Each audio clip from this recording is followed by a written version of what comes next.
Assalamualaikum warahmatullahi wabarakatuh. Perkenalkan, nama saya Firdiani Risanti. Di sini saya pemateri pertama yang akan menjelaskan mengenai pengertian lingkungan sekolah. Lingkungan berasal dari kata lingkung, yang berarti sekeliling, sekitar, atau selingkung. Dan menurut pendapat Imam Supardi, beliau menyatakan bahwa lingkungan adalah jumlah semua benda hidup dan mati serta seluruh kondisi yang ada di dalam ruangan yang kita tempati.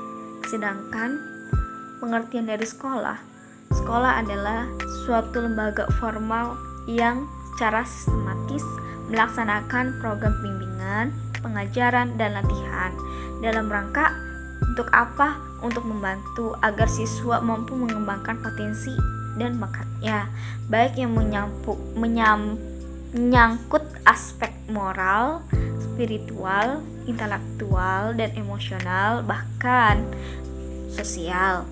Jadi, pengertian dari lingkungan sekolah adalah jumlah semua benda hidup dan mati serta seluruh kondisi yang ada di dalam lembaga pendidikan formal yang secara sistematis dapat mengembangkan atau melaksanakan program pendidikan dan membantu siswa agar dapat mengembangkan bakat dan potensinya.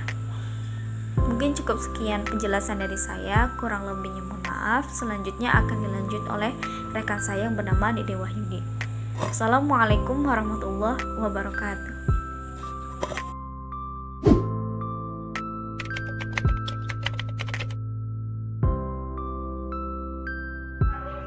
Assalamualaikum warahmatullahi wabarakatuh. Saya Dede Wahyudin Al-Faidi. Di sini saya akan melanjutkan materi yang sebelumnya telah dipaparkan oleh materi yang lain. Di sini saya akan menjelaskan tentang faktor-faktor yang mempengaruhi lingkungan sekolah. Oke, untuk mempersingkat waktu langsung saja. Menurut Slameto 2010-64 dijelaskan sebagai berikut. Faktor yang pertama itu ada kurikulum, di mana kurikulum yang baik itu akan sangat berpengaruh dengan apa yang proses pembelajaran akan dilaksanakan. Namun sebaliknya, jika menggunakan kurikulumnya itu kurang baik, maka proses pembelajarannya kurang baik pula. Selanjutnya, faktor yang kedua itu ada relasi guru dengan siswa, di mana relasi itu dikatakan sebagai hubungannya. Di situ hubungan yang baik antara guru dengan siswanya bisa sangat berpengaruh terhadap apa yang proses pembelajaran akan dilaksanakan. Yang ketiga itu ada relasi siswa dengan siswa. Selain relasi guru dengan siswa, ada juga relasi antar siswa yang satu dengan siswa yang lainnya. Faktor yang keempat itu ada disiplin sekolah. Artinya kedisiplinan di sekolah itu mencakup kedisiplinan guru, siswa, pegawai sekolah, kepala sekolah, serta guru BP atau guru BK ya, bimbingan konseling itu dalam bekerja. Faktor selanjutnya itu ada alat pembelajaran, di mana apabila di sekolah itu alat-alatnya lengkap dan tepat, maka akan memperlancar pula si siswa tersebut menerima apa yang diajarkan. Terus ada waktu sekolah. Faktor yang keenam ada waktu sekolah. Terus standar pelajaran di atas ukuran. Yang kedelapan itu ada keadaan gedung. Keadaan gedung itu bisa masuk ke fasilitas. Terus yang ke-9 itu ada metode belajar, dan yang terakhir itu yang ke-10 ada tugas rumah. Mungkin itu faktor-faktor yang mempengaruhi lingkungan sekolah. Selanjutnya ada materi tentang perkembangan manusia dan belajar. Ada dua sebab yang menjadikan manusia itu mengalami peningkatan kemampuan, yakni peningkatan kemampuan karena kematangan dan peningkatan karena belajar. Terus selanjutnya ada faktor-faktor yang terkait agar kegiatan yang dilakukan individu itu benar-benar dikatakan kegiatan belajar. Dijelaskan menurut Morgan. Faktor-faktornya diantaranya sebagai berikut. Yang pertama ada asosiasi, yang kedua ada motivasi, ada variabilitasi, dan ada kebiasaan, kepekaan, pencetakan, dan yang ketujuh ada hambatan. Oke, untuk lebih jelasnya bisa dibaca lagi di makalah yang telah kirim. Mungkin sekian dari saya, kurang dan lebihnya mohon maaf. Wassalamualaikum warahmatullahi wabarakatuh.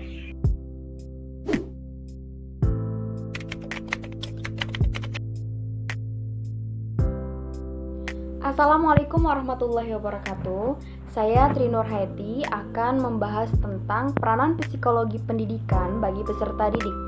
Ada beberapa manfaat atau peranan psikologi pendidikan dalam hal belajar mengajar. Yang pertama yaitu kita sebagai guru harus paham tentang potensi yang ada dalam diri siswa. Kenapa? Karena setiap siswa itu mempunyai potensi yang berbeda-beda. Sehingga kalau kita mengetahui potensi yang ada dalam diri siswa, kita sebagai guru bisa mengefektifkan pembelajaran di kelas. Kemudian yang kedua yaitu untuk memilih strategi dan model pembelajaran. Dengan kita mengetahui potensi yang ada dalam diri siswa, maka kita sebagai guru pasti bisa mengetahui model dan strategi pembelajaran yang ada di kelas. Yang ketiga yaitu untuk menciptakan iklim belajar yang kondusif di kelas. Kemampuan guru dalam menciptakan iklim dan kondisi pembelajaran yang kondusif membantu proses pembelajaran di kelas berjalan dengan lancar. Nah, disinilah peran psikologi pendidikan yang mampu mengajarkan bagaimana sih seorang pendidik itu mampu memahami kondisi psikologis dan menciptakan suasana belajar yang kondusif sehingga proses pembelajaran di kelas itu berjalan dengan efektif. Yang keempat yaitu memberikan bimbingan dan pengarahan kepada siswa. Selain berperan sebagai pengajar, guru juga diharapkan bisa menjadi seorang pembimbing yang mampu memberikan bimbingan kepada siswa, terutama ketika peserta didik ini mendapatkan permasalahan akademik. Dengan memberikan bimbingan, peserta didik ini diharapkan mempunyai keterikatan emosional dalam diri guru dan juga peserta didik, sehingga proses pembelajaran ini berjalan dengan sangat menyenangkan. Yang kelima yaitu mengevaluasi hasil pembelajaran. Tugas utama guru selain mendidik juga mengevaluasi proses pembelajaran yang telah dilakukan. Nah, itulah peranan psikologi pendidikan bagi peserta didik dalam hal proses belajar mengajar. Terima kasih. Wassalamualaikum warahmatullahi wabarakatuh.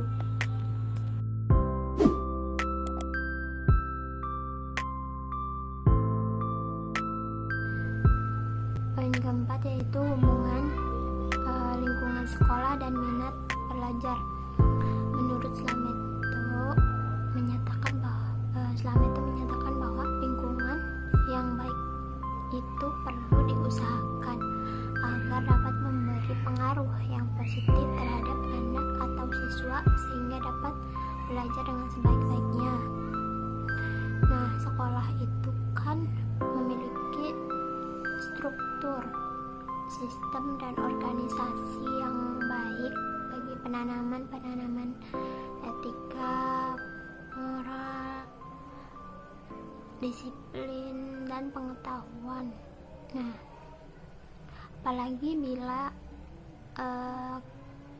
di sekolah itu mampu menciptakan kondisi yang kondusif dan hubungan perorangan di sekolah itu berjalan dengan baik, maka diharapkan hasil belajar siswa itu tinggi.